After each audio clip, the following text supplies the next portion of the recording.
Hello and welcome to the news on Enyimba TV.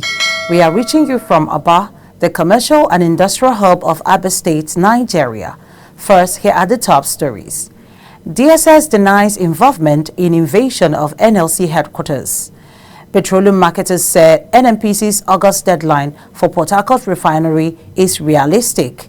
Generator fumes kill 6 members of a family in Okwa West local government area of Abia State.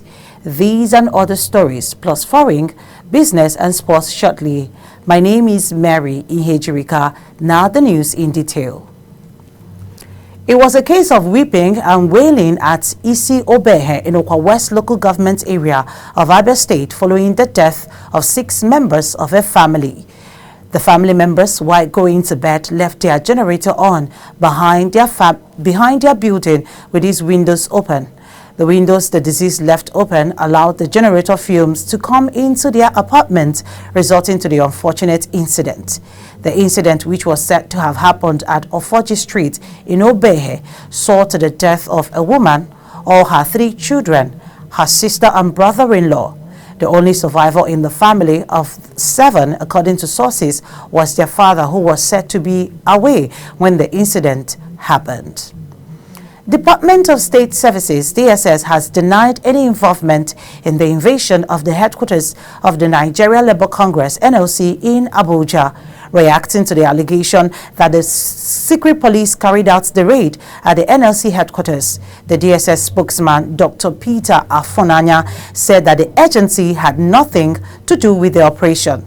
Head of Information at the NLC, Benson Opa, had in a statement said security operatives invaded the house at about 8:30 p.m. long after the close of work.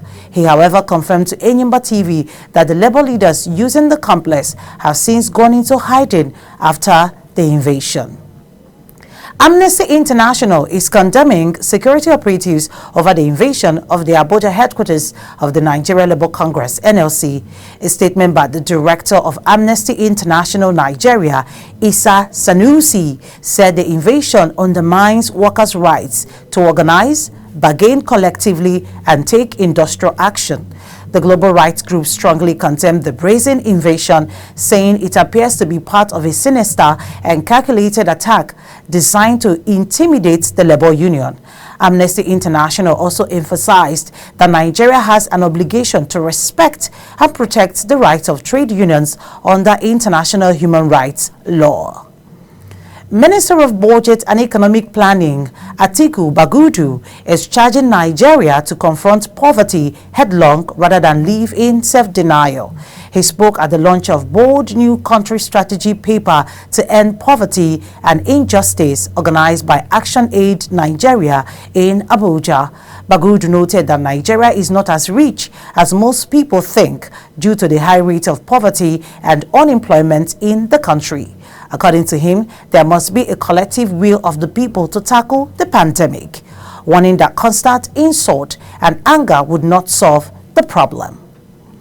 Independent Petroleum Marketers Association of Nigeria, IPMAN, says the August deadline for the commencement of operations at the Port Harcourt refinery is realistic.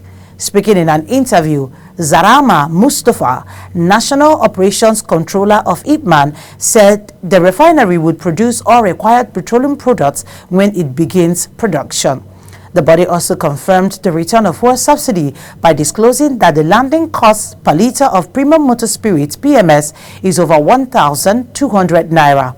The IPMAN official, who blamed policy inconsistency for the frequent petrol queues in the country, said about half of the independent marketers are almost out of business because of the forex volatility. Nasarawa Governor Abdullahi Sule wants the North to address its challenges, saying most of the protesters during the #EndBadGovernance demonstrations in the state were Amajuris who knew nothing about the rallies. Governor Sule, who made this known in a monitored televised interview, is worried that some of the people who protested were young persons and said most of them did not know why the processions were taking place. Over the past 9 months, the federal government disbursed 573 billion naira to state governors to fight poverty in their domain. Many Nigerians, including human rights lawyer Femi Falana, had challenged states and the FCT to explain how they spent the money they received. Governor Sule, however, said that the World Bank loan received by state is for infrastructural projects and not to cushion the effects of hardship faced by Nigerians. You're watching Enyimba TV News. The news continues shortly with foreign, business and sports. Stay tuned.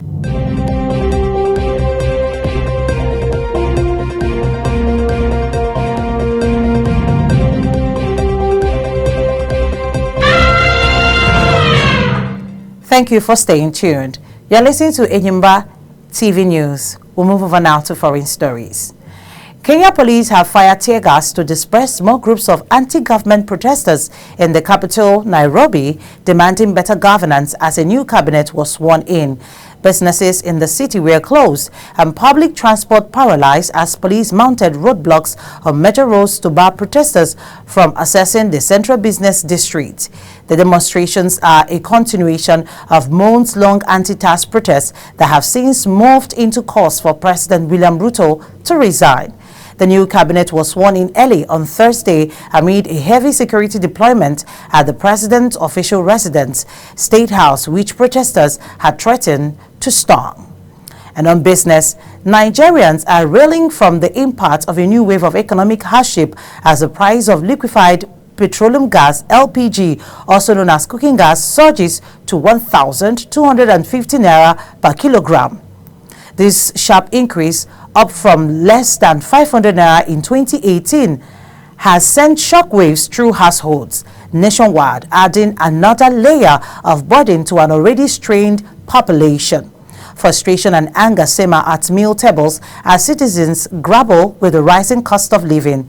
In Africa's most populous nation, Enyimba TV found that the average retail price of cooking gas across Nigeria today stands at 6,966 naira 3 kobo per 5 kg refilling, according to the Nigeria Bureau of Statistics (NBS), rising by 71.23% from June 2023, compounding the woes of citizens of the country.